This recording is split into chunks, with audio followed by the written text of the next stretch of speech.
আজি 14 ফেব্ৰুৱাৰী Valentine day. প্ৰেমৰ বাবে উৎসৰ্গিত এটা বিশেষ দিন।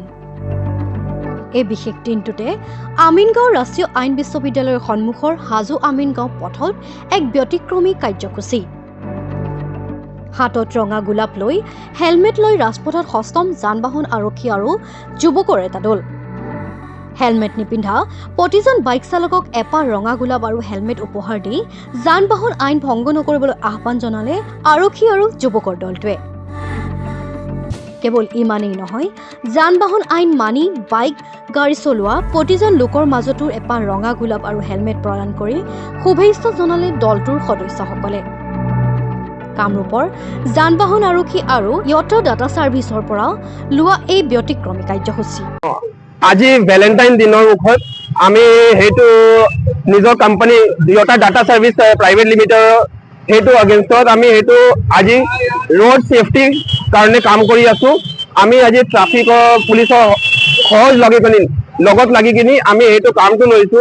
আমি ৰাস্তাত চাই আছো বহুতখিনি মানুহ উইদাউট হেলমেট কিনি গৈ আছে, কিছুমান মানুহে আমাৰ বিনা চিট বেল্টকে গৈ আছে। তো সিহঁতৰ সেফটি আৰু ফেমিলিৰ সেফটিৰ কাৰণে আমি কিছুমান হেলমেট বিতৰণৰ কাৰণে আজি ওলাইছো। আমি সেইখিনি লৈ আছো কি আমি যিমান পাৰো নিজৰ ফালৰ পৰা আমাৰ নিজৰ কাৰণে কণ্টেষ্টৰ কাৰণে আৰু এজ এ কোম্পানী আমি ভাবি আছো কি চৰকাৰৰ ফালৰ পৰা যোনটো হয় ফেচিলিটিটো আৰু আমাৰ নিজৰ ফেচিলিটিটো লৈ কিনি আমি অলপমান for the growth of the nation, for growth of the public আমি সেইটো ষ্টেপটো লৈছো।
উত্তৰ গুৱাহাটীৰ পৰা গোপাল ঠাকুৰীয়াৰ ৰিপৰ্ট, মাই নিউজ এনি।